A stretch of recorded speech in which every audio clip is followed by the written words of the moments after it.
We Happy Few is a pretty obscure game, so if you don't know what it is, you're probably not alone.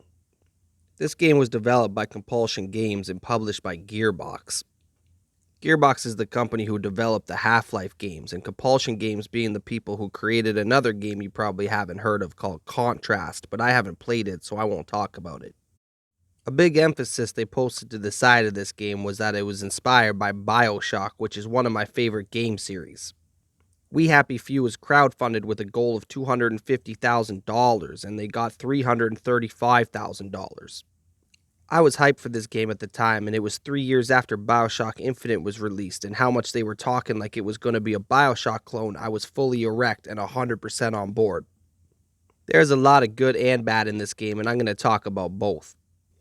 This game had early access in 2016 and it was a disaster. I don't have any gameplay from that dinosaur age, but trust me, it was a bad early access to say the least. You start off at the menu deciding how hard the game will be and choosing if you need to eat and drink and sleep in the game, and that completely pissed me off during the early access because there was no option to turn it off. If I wanted to eat, drink, and sleep, I would go back to the real world. I play video games to leave reality, not be in it. I mean, if you're going to add eating and sleeping, why not make shitting a part of the game too? Just imagine this. You have to find a bathroom as fast as you can or your character shits his pants. Wow, what fun gameplay that would be. Anyway, meet Arthur, our main protagonist for the day. He works in a newspaper publishing place approving or not approving fake news about a certain president.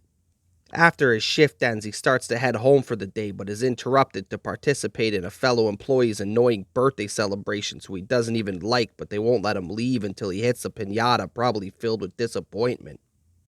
So he hits it with all his might, and something goes wrong. The whole room changes, and for the only time in the game, it reminds me a little bit of BioShock and Splicers acting all fucked up. Oh yeah, this game's whole gimmick is about a drug called joy that you take and everything turns into rainbows and sunshine. But not Arthur. He won't be controlled by the government anymore. He will no longer be a sheep. He is woke as fuck and choosing his own path. They call him a downer for not taking his pill like a bunch of ignorant fucks, all because you don't want to get high with them, and they start to chase him and try and force him to take his pills, but Arthur's not having it. He dips the fuck out of there and locks the door so they can't get through. Now the police are chasing him in the publishing studio. How the fuck did they get there so fast? After a little foot chase in the sewers, we finally get up to land. We are in a town called Wellington Wells in the Garden District. We look at a map and decide that we need to find a train station to take a train somewhere. Oh yeah, I forgot to mention, we're trying to find our brother Percy, who we know nothing about at this point, but I guess that's the story. At first, this game seems like it's got a lot of potential. It looks awesome and it's creepy. It looks like an abandoned town with crackheads now running it and giving out blowjobs to get the joy drug. I can't lie, the artwork in this game is very good and portrays a sense of emptiness and despair. It's all done very well. After finding a blocked area to get into town where the train station is, a local war vet asked me to find his medals and he will let me in. So here we go, set off on a grand quest to find this man's medals that have been stolen from him. But first, Brad Pitt tells me I must participate in a Fight Club cage match to the death, and of course I come out victorious because I'm a bloodthirsty killer. The newspaper job was just a front.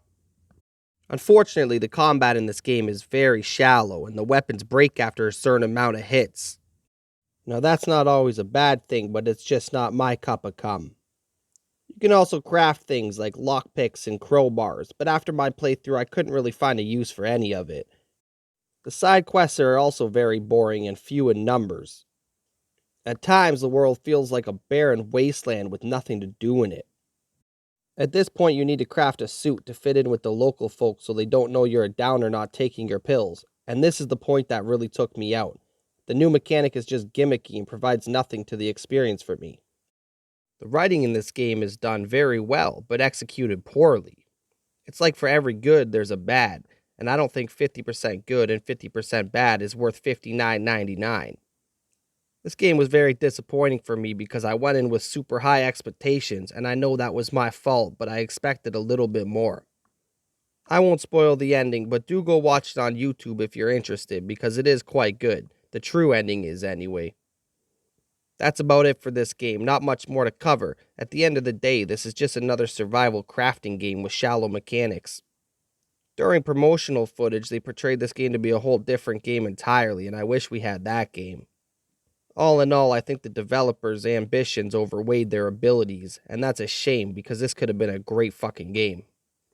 I think the best way to experience this game without wasting your time is actually an option you have at the very start of the game.